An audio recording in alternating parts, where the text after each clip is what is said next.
This is it's based around a post that I put on our Instagram page, the 5 Minute Motivation Podcast. If you haven't seen it, find us on iTunes, find us on Spotify. Shameless plug.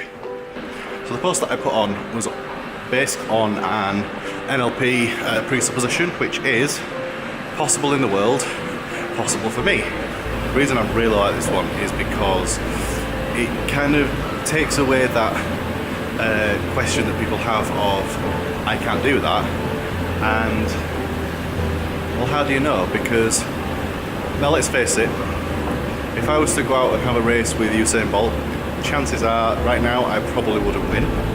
However, that doesn't mean to say that I could never beat Usain Bolt in a race, because people have beaten Usain Bolt. He's not won every single race that he's ever run. So it is possible in the world for someone to beat Usain Bolt. Now the only difference at the moment between me and that person is they've probably had a lot more training than I have in actually being able to run that fast for whichever race that he's going to be doing. It's possible in the world, so why can't I be the person that does it? I've seen other people do it, so why can't I be the person that does it? I've seen people create multi-million pound businesses. What's the difference that they've done that's made that difference for them? And this is leading me into another presupposition, which I absolutely love as well, is what's the difference that makes the difference? What is it about these people and what are they doing with their own lives that I'm not, that has allowed them to get to where they are now and do the kind of things that they are doing as well? So, just try not to trip up as I come off of there. So yeah, what is the difference that makes the difference? What is it that they're doing with their lives that I'm not doing with mine that might actually then, if I do them, allow me to get the same kind of things or do the same kind of things that they're doing?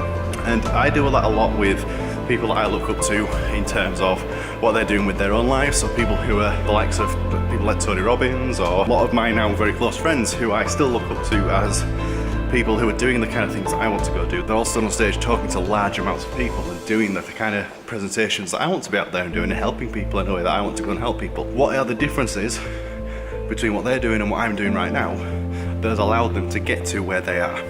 What are the things that they are doing on a daily basis, on a weekly basis, monthly, yearly? What are they doing that I'm not? This is where the whole idea of modelling comes in. So are there traits, are there characteristics that they are exhibiting that I can follow, that I can model, that I can use in my own day-to-day life? So it might be things to do with diet or health or lifestyle. It could be things to do with how productive they are. Are they waking up earlier in the morning, or are they like me where they work better at night? It's all about seeing what's the difference that makes the difference. Seeing what other people are doing, giving it a try, and seeing if that helps you. Does that help you get to where you want to be?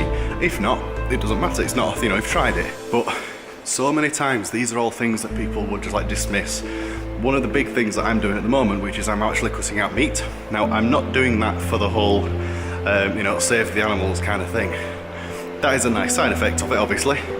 But I'm doing it more because when I don't eat meat, and I found this, when I don't eat meat, I feel completely different. And I think I'm going to go into another one here of presuppositions. The body and the mind are a linked system. So healthy body, healthy mind, I'm sure you've all heard that saying before.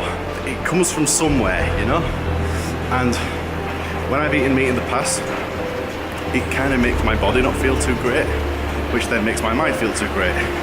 And when my mind's not feeling too great, nowhere near as productive. So the second I cut out meat and just started eating healthier foods, obviously I'm not saying that meat is unhealthy, but I'm just saying in this regard that was one thing that I was doing that I noticed was making me not feel very good. So the second I cut that out and I started eating healthier stuff, especially whilst I was away on a course, for a whole week I didn't eat meat and I was eating a lot healthier, a lot more plant-based, let's call it plant-based rather than vegan food, plant-based food. And instantly I just started to feel a lot better in myself and in what I was doing. And that was one of the key differences between what I was doing at the time and what other people were doing. The kind of people who were doing the kind of things that I want to do, so they're out on stage talking to however many hundreds and thousands of people. That was a big difference that they were doing that I wasn't. So I made that change. So I gave you 3 presuppositions then. Presupposition number 1, what's possible in the world is possible for me. Presupposition number 2, what's the difference that makes the difference? And presupposition number 3, the mind and body are a linked system. Healthy body, healthy mind.